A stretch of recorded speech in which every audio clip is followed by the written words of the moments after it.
Le consensus, c'est la dictature. Il faut accepter comme des adultes que la conscience commence par la contradiction. Donc, il faut qu'elle puisse vivre. Il faut qu'on puisse en connaître. Le souverain ne peut être souverain que s'il y a contradiction. Sinon, c'est un troupeau qui suit tel ou tel de ses maîtres à penser. En définitive, ceux qui rabâchent l'idéologie dominante, qui, comme chacun le sait, ne peut être rien d'autre que l'idéologie de la classe dominante.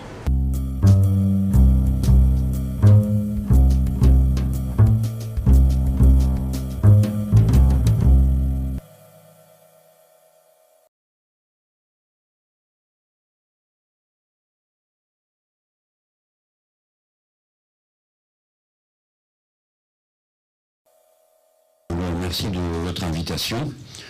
Elle venait à point nommé pour moi, qui suis engagé dans une bataille. Depuis de longues années, mais depuis 10 jours. Dans une bataille quasi physique, avec une meute qui, de jour en jour, s'est couvert de ridicule dans l'exercice d'une cléricature qui a le vice de toute cléricature. C'est que le vice qu'elle prétend combattre, elle le met en exergue et elle lui donne une publicité à laquelle les actes initiaux n'étaient pas destinés. Et comme l'Église traînait autrefois les sodomites, qui s'adonnaient à une activité on ne peut plus privée en public pour mieux fustiger leurs péchés avant de les brûler, de même la cléricature médiatique a-t-elle prise une altercation avec un jeune homme qui est par ailleurs un militant, pour un acte qui méritait d'être passé et repassé et repassé et repassé encore 100 fois, 1000 fois sur tous les tons pour me désigner à la vindicte publique, ne s'apercevant pas que ce faisant, elle faisait la publicité de propos qui n'étaient pas destinés à cela et que pour le reste, je n'en fais pas une doctrine. Cependant, si mes propos devaient vous donner, compte tenu des circonstances et d'une tendresse naturelle à laquelle je suis enclin, l'impression d'une plus grande modération, je voudrais tout de suite commencer par dire quelque chose de très clair. Il n'y aura ni excuse ni regret. Je mène une lutte politique et j'analyse comme des adversaires ceux qui se sont opposés à moi. L'incident de départ n'a pratiquement aucun intérêt. Ce qui est intéressant, c'est de voir comment la machine s'est mise en route et pour quelles raisons elle le fait. Mais si vous voulez bien, en tout cas, je me propose de faire de cette façon. Je laisse cette affaire de côté. On y revient si vous voulez ensuite. Et moi, je voudrais m'en tenir à ce qui m'a été demandé, d'exposer quelle critique j'adresse au système médiatique et peut-être d'abord pourquoi je le fais. Comme vous le savez, politiquement, je me situe comme un républicain. Alors, on dira un républicain avancé, exagéré, ce que vous voulez. Mais ma posture intellectuelle, mon raisonnement politique est fondé sur l'idéal républicain. Nous vivons ensemble, il y a une chose publique, cette chose publique donne lieu à la promulgation de la loi s'applique à tous parce qu'elle est votée par tous. Et elle est votée sous l'empire de l'intérêt général. Chacun d'entre nous est appelé en république, ce qui est plus que la démocratie, non pas à dire ce qu'il croit juste d'une façon générale, mais ce qu'il croit juste pour tous. D'une certaine façon, la République, c'est plus que la démocratie. C'est la démocratie appliquée au bien commun et à la recherche de l'intérêt général. C'est au fond rien de plus que ce que pouvaient dire les premiers républicains. Je me référerai plus volontiers à Condorcet qu'à Robespierre, mais naturellement, je me réclame aussi de Robespierre, comme vous le savez. Et donc, dans cette démarche, il faut que les éléments qui permettent cette construction politique soient donnés. Ce ne sont pas que des éléments institutionnels. La République est plus qu'une institution. Et en toute hypothèse, ce n'est pas un régime neutre, puisqu'il s'agit pour elle de promulguer l'intérêt général. Comment va-t-on y parvenir? Chacun d'entre nous est avant tout le produit de ses humus personnels, ce qu'on appelle d'une manière métaphysique assez ridicule, les racines. Mais on va dire le milieu social, la culture à laquelle on a participé, le point de vue, l'angle sous lequel on regarde la réalité. La citoyenneté exige de nous que nous nous arrachions à ces humus pour promulguer ce qu'est l'intérêt général en nous disant peut-être que ça pourra changer, je n'en suis pas sûr. Je pourrais corriger mon point de vue, la loi pourra changer. Toute vérité en politique est transitoire. Elle n'est jamais définitive. C'est bien la raison pour laquelle il faut pouvoir raisonner, avoir un débat argumenté. On présente des arguments et ils ne peuvent être échangés que parce que ce ne sont que des arguments rationnels. Donc le débat public doit être débarrassé des vérités révélées. Car de vérités révélées, on ne peut pas discuter. Elles s'imposent comme des dogmes. Ça, c'est la phase visible de l'obscurantisme. Et puis il y a une autre phase de l'obscurantisme, plus insidieuse, qui s'appelle le préjugé. Ça va de soi que. On a toujours dit que. De tout temps, blablabla. Et il faut s'arracher à tout ça. Aux préjugés, aux vérités révélées, à ses humus personnels. Quels en sont les principaux vecteurs? Premièrement, l'éducation. C'est le rêve de Condorcet. À l'école, j'éveille mon esprit critique. Esprit critique ne veut pas dire l'esprit de la critique de tout, mais mon esprit critique, ma capacité à m'abstraire, du latin abstrare, sortir, abstractare, sortir du réel, de l'immédiat, de ce à quoi on colle. S'en détacher. J'apprends à avoir un regard au-delà de l'apparence. Et je pars de l'idée que ce que je vois d'abord n'est qu'une apparence. Et je dois en chercher la raison d'être, les articulations, les mécanismes qui le déterminent dans son mouvement. Première fonction. Deuxième fonction, des institutions qui rendent possible la discussion. Je ne peux pas avoir d'avis sur tout spontanément, je ne peux pas tout savoir. Il faut donc que les institutions me permettent d'avoir des avis contradictoires. C'est la démocratie, c'est la République, les institutions démocratiques. Notez, pour qu'une institution soit démocratique et pour que la démocratie puisse s'exercer, il faut qu'il y ait des points de vue contradictoires. C'est donc par une aberration totale qu'on a pendant plus de 10 ans cultivé l'idée du consensus comme règle magnifique du fonctionnement de la démocratie. Le consensus, c'est la dictature. Il faut accepter comme des adultes que la conscience commence par la contradiction. Donc il faut qu'elle puisse vivre. Il faut qu'on puisse en connaître. Le souverain ne peut être souverain que s'il y a contradiction. Sinon, c'est un troupeau qui suit tel ou tel de ses maîtres à penser. En définitive, ceux qui rabâchent l'idéologie dominante, qui, comme chacun le sait, ne peut être rien d'autre que l'idéologie de la classe dominante. Premier élément, l'éducation. Deuxième élément, les institutions. Troisième élément, la fonction d'intérêt public qu'occupe la profession particulière de ceux qui font vivre les médias. Et je ne parle que d'une chose, du seul domaine dans lequel j'ai une pratique. Je parle du journalisme politique. Car quand on dit les médias, le journalisme, eh bien, il y a des journalistes sportifs, je n'y connais rien et je ne m'y intéresse pas. Les journalistes cultureux, c'est une autre paire de manches. Et puis ceux qui s'intéressent, page rarissime dans notre presse, à la vulgarisation scientifique. Alors ceux-là, c'est les héros, hein, c'est les purs, c'est les saints à l'état absolu dans la profession. Donc moi je ne parle que d'une catégorie bien précise de professionnels, ceux qui s'occupent de politique. Je ne saurais pas si ce que je suis en train de dire vaut pour les autres domaines. Je n'y ai pas réfléchi encore. Je me suis intéressé à celui qui touchait de près à la citoyenneté au sens politique du terme. Mais évidemment que la connaissance culturelle, la connaissance scientifique procède aussi de la construction de la citoyenneté. Comment avoir un avis sur tant de sujets qui mettent en cause nos existences quotidiennes, si on ne sait rien sur la biologie, sur les sciences, bref. Donc, ma critique concernant l'appareil médiatique, elle est une exigence de l'idéal républicain. De la même manière qu'il y a pour les gens de médias une exigence de regard, d'esprit critique à l'égard de ce que vous appelez les politiques, c'est un terme qui me fait horreur, parce qu'il m'englobe dans une classe politique dont vous serez bien incapable de définir en quoi elle consiste, et qui, bien sûr, a pour principal avantage de gommer le fait qu'il y a une droite et une gauche. Et on rassemble tout ça dans un phénomène social unique, puisque de toute façon, il n'y a qu'une seule politique possible. Alors, le reste n'est qu'apparence. Donc il y a de la part du militant républicain que je suis, et comme ceux nombreux qui pensent comme moi, un devoir à l'égard de l'appareil médiatique égal en exigence à celui que vous professez dans vos manifestes. Vous partez de la suspicion, moi de même. Et comme le système est intégralement pris dans une logique qui l'emporte parce qu'il est plus fort qu'elle, la logique du capitalisme, de sa financiarisation, de ses normes internes particulières. Ma critique d'intellectuel qu'elle était un temps est devenue une critique sociale et une critique radicale. Je suis partisan d'une révolution citoyenne dans les médias, qui frappe d'abord le service public, car c'est lui qui est redevable aux citoyens, et deuxièmement, toutes les entreprises de presse privée.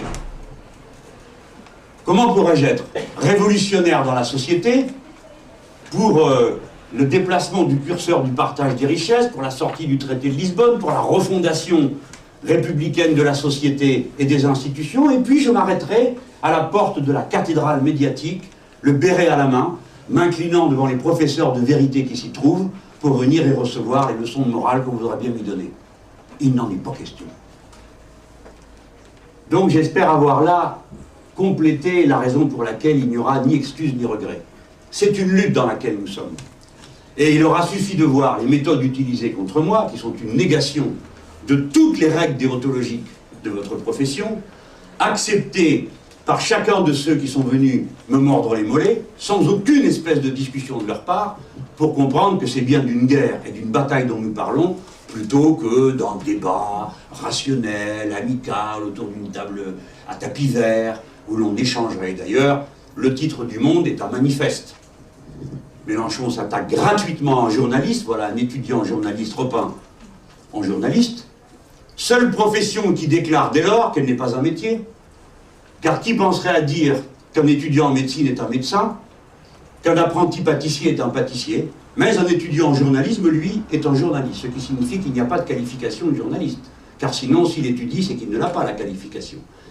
Et dit, et témoigne de l'état des relations tendues entre les politiques, considérés comme une catégorie, et les médias. C'est-à-dire exactement ce qu'on me reproche d'avoir fait dans l'autre sens et dans un moment de colère, tandis que la personne qui écrivait, elle a réfléchi à ce qu'elle écrivait.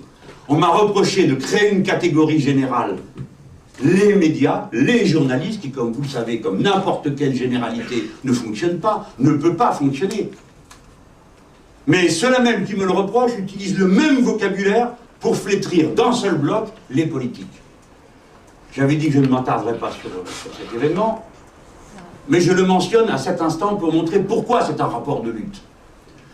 Alors maintenant, quelle est cette force qui vous entraîne et pour finir vous détruira, si elle ne vous a pas déjà largement entamé moralement?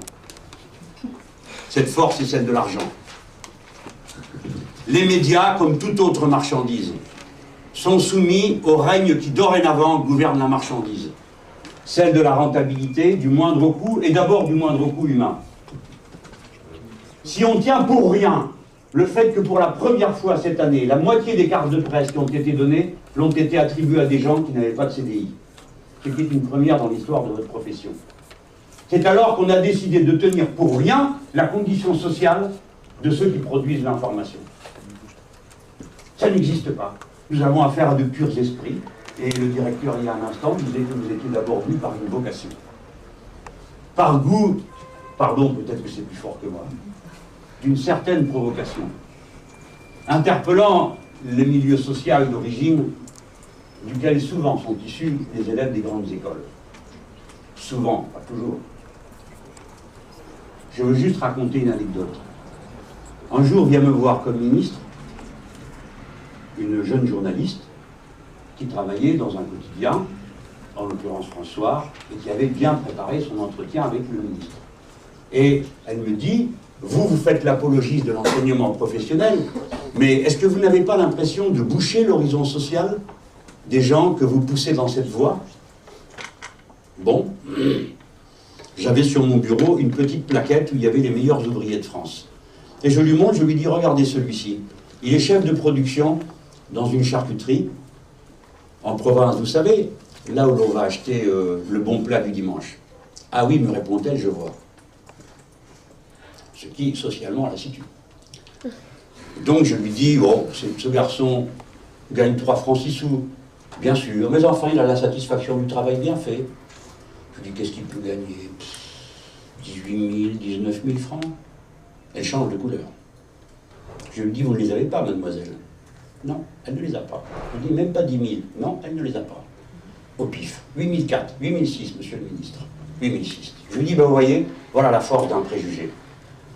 le samedi à la maison ou le dimanche au repas de famille. Ça le fait d'être journaliste à François. Ça ne le ferait pas d'être chef de production dans une charcuterie.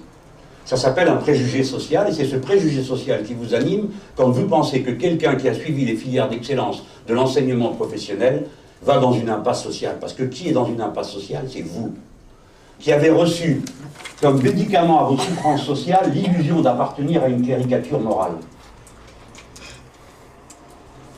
J'en dirai un mot, je vais aller vers le bout de cette affaire. Premièrement, les conditions sociales qui interdisent l'indépendance d'esprit. Qu'on ne me dise pas qu'on est indépendant et capable de dire non à son employeur parce qu'on est dans la presse, davantage que quand on est dans n'importe quelle usine, quand on est pris à la gorge socialement, quand on a un conjoint, quand on a des enfants. J'ai connu cette situation.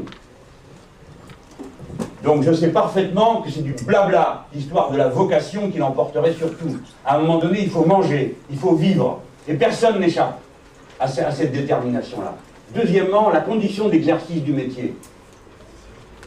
Vous êtes abaissé au point que je vous vois, quand vous m'appelez, qu'on m'envoie, vous savez, j'ai le bénéfice de fréquenter ceux qui sont le haut du panier à 30 000 €, et puis celui qui rapplique avec sa petite caméra, son petit bazar. Oui, oui. Certains journalistes de télévision sont à ce tarif. Et celui qui arrive comme cette journaliste de BFM un dimanche qui avait couru partout, la pauvre, je l'avais engueulée aussi, moi, elle n'a pas été s'en manger partout. Et je la vois arriver, la malheureuse, elle avait garé sa bagnole à moitié sur le trottoir, elle descend, elle a une caméra, elle a un bout de papier, elle a sa feuille de questions, c'est son 3e sujet de l'après-midi, elle fait le blanc, elle me pose sa question, elle remballe, elle court, elle monte dans sa bagnole et elle part au sujet suivant. Venez pas me dire que 3, 4, 5 sujets différents sur lesquels les gens n'ont rien le temps de préparer. Quand je vois ce que ça me coûte à moi de préparer la moindre émission de télé ou de radio, des heures de boulot sur mes fiches pour avant apprendre, me rappeler, discuter, vérifier auprès de l'un, vérifier auprès de l'autre. Ce n'est pas vrai que vous êtes en état, surtout lorsque vous avez quelqu'un en face de vous qui a décidé de vous enfumer. Comme ça a été le cas du président Sarkozy, qui a tué tout le monde à coup de 2 ou 3 conférences par semaine sur des sujets complètement différents, plus personne ne pouvait suivre. Conditions matérielles, conditions sociales. Voilà les 2 fléaux qui emportent tout. Et après, en échange de ça, il est proposé, quoi, de participer, je l'ai dit tout à l'heure, la gratification symbolique, c'est qu'on n'appartient pas à la classe ouvrière, on n'appartient pas au monde des employés, on est dans la superstructure qui exerce le pouvoir symbolique, culturel numéro 1, dire la norme.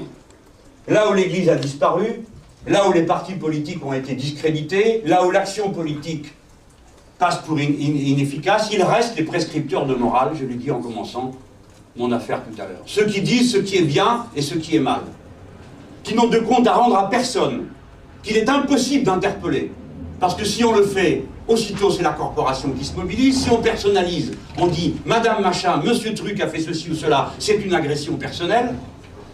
Si on ne fait ni la personne, ni l'acte, mais le média, c'est le média qui réagit en tant que tel. Bref, une caste d'intouchables. Des vaches sacrées avec qui il est impossible de dialoguer. Qui appliquent leurs propres normes, au mépris de ce qu'ils reprochent aux autres. Et moi, je devrais m'excuser parce que je suis un caractère qui s'engueule avec un étudiant. Et quand est-ce que Philippe Alexandre, qui m'a traité de hyène au teint jaune, s'est excusé? Et quand les professionnels à qui j'ai dit « Est-ce que vous acceptez ça ?» on dit qu'ils me soutenaient. Jamais. Jamais je me suis attaqué à un saint. Et qu'est-ce que j'ai entendu? Vous vous attaquez à un pauvre petit jeune homme. Ben oui, il va vomir son 4 heures. Quoi? Qu'est-ce que c'est que cette histoire? Un métier, c'est un métier. Là, je n'y entre pas. Un métier, c'est une qualification. Et quand j'ai dit à Madame Chabot, cette parole épouvantable, dont on ne saurait jamais assez me punir dans le service public, que ne me perce-t-on la langue, je lui ai dit, allez au diable. Bon, je reconnais que c'est une phrase terrible. L'obscénité qui en ressort me paraît terrifiant. Alors, c'était quoi? Je m'attaquais à un petit jeune. Et quand j'ai dit que Jean-Marc Sylvestre, qui avait été le monsieur catéchiste du libéralisme, griot, derviche tourneur, répétant sans cesse les mêmes formules, appelant les autres à des efforts que lui-même ne consent pas socialement, c'était un petit étudiant? Non, c'était un puissant. Est-ce que je vais m'arrêter? Bien sûr que non. Et ceux qui ont été assez stupides pour se mettre eux-mêmes la corde autour du cou en déclenchant cette campagne, n'ont pas fini de me voir tirer sur la corde. Parce qu'il faut une révolution dans les médias. Et il faut, dans les médias, comme dans tout le reste de la société, une révolution citoyenne. Et dans ce métier, comme dans tous les autres, ceux à qui ça ne plaît pas, et qui, dégoûtés par les brutalités qu'on leur ferait subir sur le plan fiscal, je ne sais quoi, l'égalitarisme forcené, qui ramènerait les payes de tout le monde à un niveau décent, ne seraient pas contents et préféreraient, comme les grands chefs d'entreprise, s'enfuir à l'étranger, je n'ai qu'un message à leur dire, au revoir. Il y a largement de quoi vous remplacer. Et moi, j'ai pas peur d'assumer le fait que je suis en campagne politique permanente. Et je dis, chaque fois qu'on virera un général, chaque fois qu'on virera un colonel, ça fait de la place pour 2 caporaux, un sergent ou un lieutenant. À bon entendeur, salut.